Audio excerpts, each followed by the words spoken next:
Et pour nous donner plus d'éclaircissements, nous avons le plaisir d'avoir en ligne Dr Kamal Gadalla, professeur à l'Université de l'Azhar.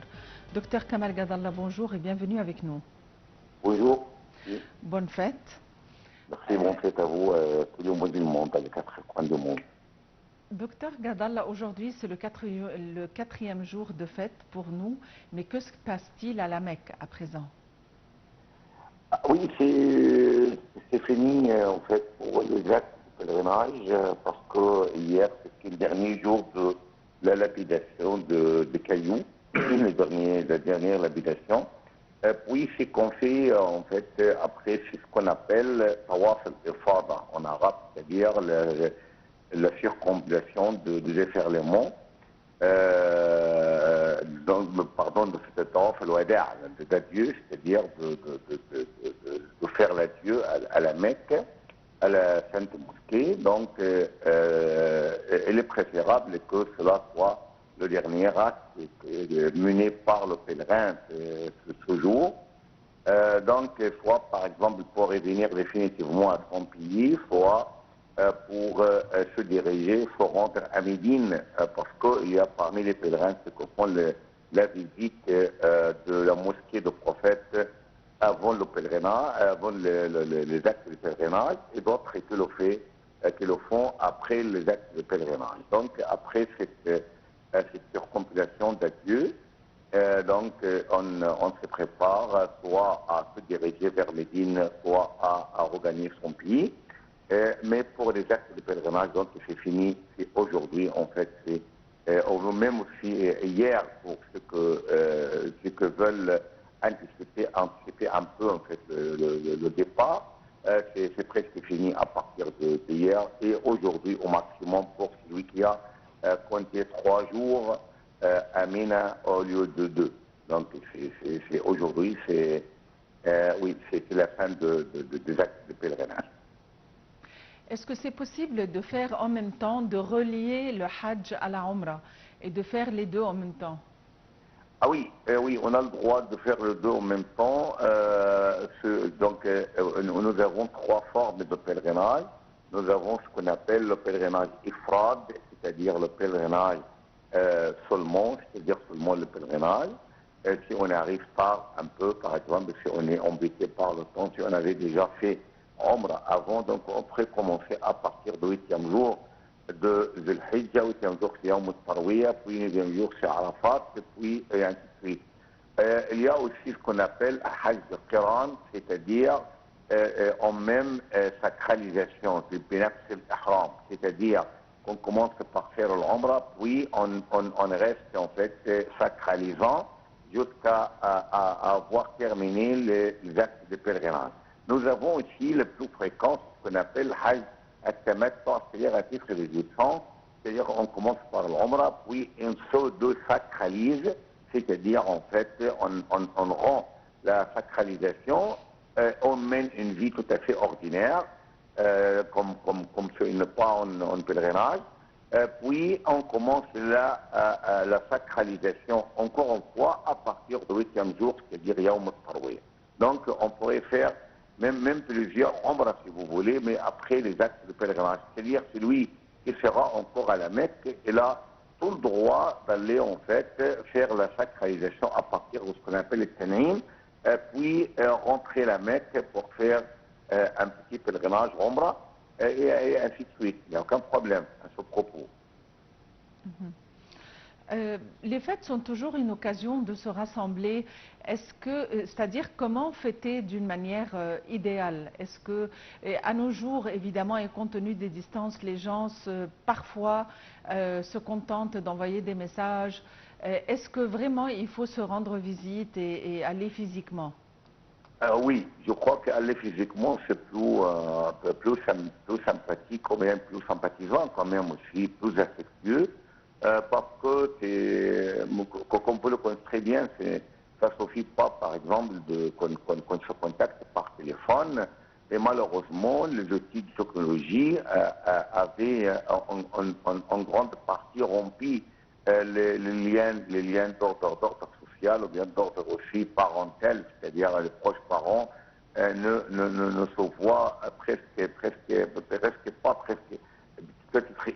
deux fois maximum dans l'année. Ce n'est pas ce qui est voulu, parce que c'est à travers en fait les visites physiques que vous pouvez détecter en fait l'état ou bien la situation de vos proches parents et parentes.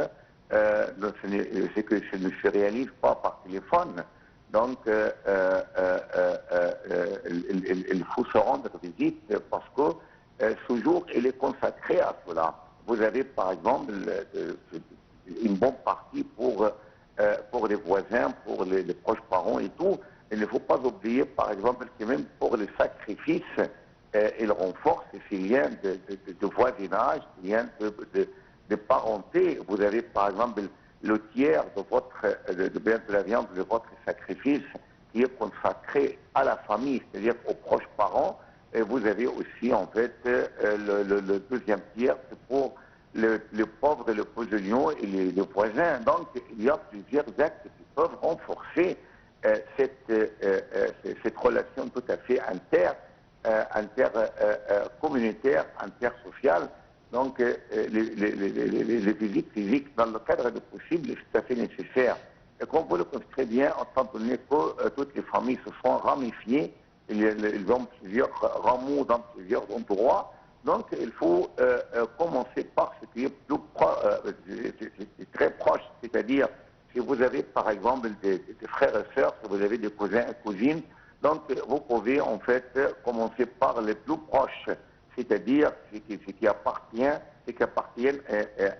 au même rameau de la famille, parce que vous ne pouvez pas en fait enfermer tout et tous avec les mêmes visites. Donc au moins on pourrait se servir de moyens de communication modernes comme les téléphones et tout, pour ceux qui sont lointains un peu, alors que ceux qui sont si proches de vous, ce n'est pas suffisant d'échanger en fait des simples contacts.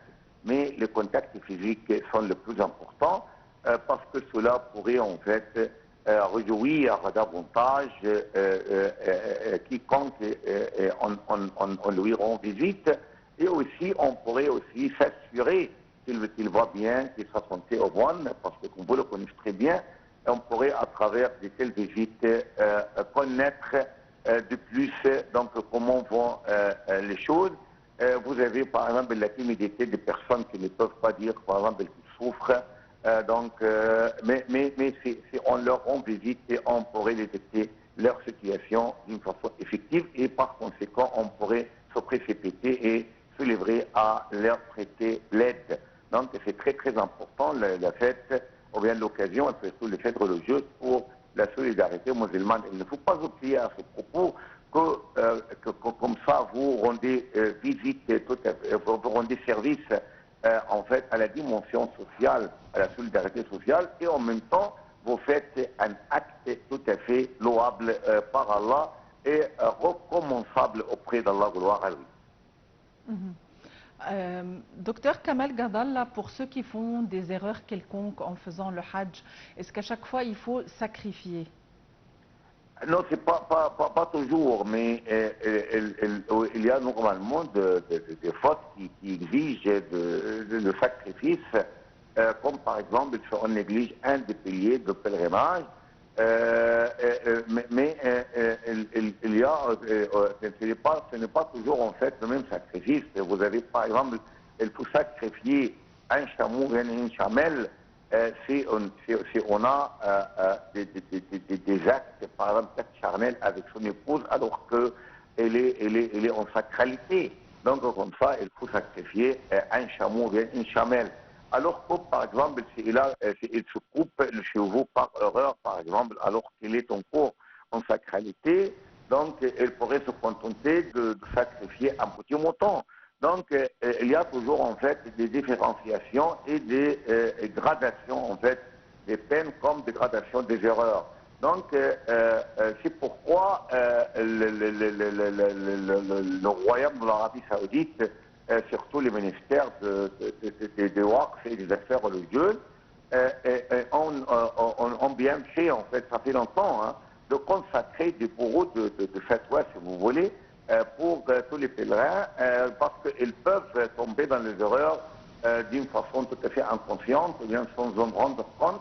Donc, il faut se diriger en fait à des bureaux où on dit, ah oui, je me suis par erreur coupé les cheveux, par exemple, je me suis en fait coupé les ongles. Donc, il y a plusieurs choses en fait qui peuvent être pardonnables, ou bien on pourrait par exemple offrir une petite chose, et d'autres qui sont tout à fait de grandes erreurs.